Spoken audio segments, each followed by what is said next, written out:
Jadi cintai suamimu, tulus, yang tulus, gitu ya. Dan jangan berani-berani mencintai yang tidak halal bagimu.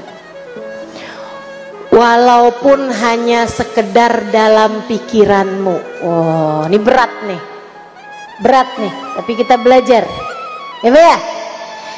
Jangan sampai begini nih. Kita sih nggak selingkuh secara zahir, tapi hati kita tiap ketemu sama dia, coba gue kawin sama dia aja ya. Sekarang udah punya pom bensin tuh orang. Saya mau beli bensin penuh aja mikir-mikir. Ini nih namanya selingkuh hati. Ibu-ibu sih sekalian, hati-hati sama selingkuh hati.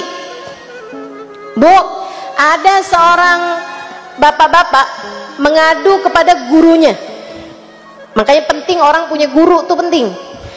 Biasanya tuh akan selalu dapat jawaban-jawaban dari Allah Subhanahu wa taala lewat lisan gurunya tersebut. Dia nanya sama gurunya, "Syekh, kenapa dah?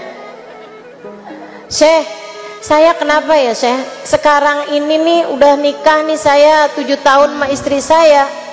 Saya kalau ngelihat istri saya tuh nggak kayak dulu gitu. Dulu tuh saya seneng cinta sama dia gitu. Tapi sekarang tuh udah hambar aja gitu. Udah nggak cinta lagi sama dia gitu. Jadi saya kayaknya nggak bisa menikmati lagi gitu urusan sama istri saya ini." Saya nanya, "Apakah sekarang istri kamu nggak ngerawat muka jadi penuh jerawatan misalnya gitu?" "Oh enggak, istri saya rawat mukanya, bagus, tetap nggak ada yang berubah dari istri saya." "Apakah istri kamu nggak merawat penampilannya sehingga badannya jadi tidak sesuai sama seleramu?"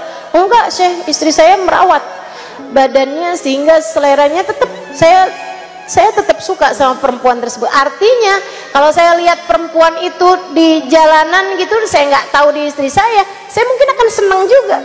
Tapi begitu saya lihat di istri saya nggak suka gitu sama dia. "Apakah istri kamu akhlaknya nggak baik, kamu suka dikerasin, suka dimarahin, diomelin?"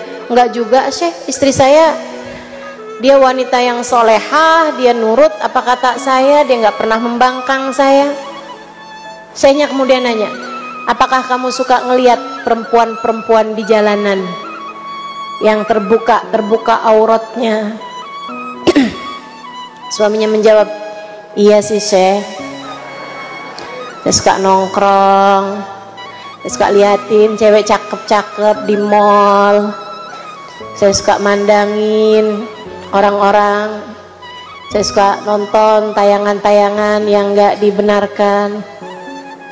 Kata saya, "Nak, ingat ucapan saya, ketika Allah melihatmu tertarik kepada yang haram, Allah angkat darimu kenikmatan terhadap yang halal." Simak baik-baik ucapan saya ini, Bu. Simak baik-baik ucapan saya. Kalau kamu sampai bilang, "Kenapa ya saya kok nggak bisa cinta sama suami saya?" Tanyakan hatimu. Apakah kamu selama ini tertarik kepada yang diharamkan Allah, sehingga Allah kemudian mencabut darimu kenikmatan terhadap yang halal? Yang halalnya akhirnya dicabut, kamu jadi nggak bisa cinta sama suami kamu. Karena kamu senengannya tuh ngelihat cowok-cowok di luaran sana, hatimu ngerasa, "Wah, kalau saya nggak kawin sama suami saya nih, saya kawinnya sama dia nih, dia kan waktu itu juga pernah deketin saya." Nah itu dia tuh bahaya buat hati kita. Bersama dalam cinta, kamu harus cinta sama semua orang-orang yang ada di sekeliling kamu dengan porsi masing-masing. Sama suami cintanya tentu beda dengan antara cintamu pada anak, cintamu pada orang tua, cintamu sama sahabat dan seterusnya. Akan tetapi pastikan satu, jangan pernah biarkan cintanya tersebut itu adalah cinta yang dilarang, cinta yang haram, nggak akan bawa kemana-mana selain kepada murka Allah, selain kepada penyesalan, selain kepada nerakanya Allah Subhanahu wa taala. Naudzubillah min dzalik, hanya akan bawa kamu kepada sengsara.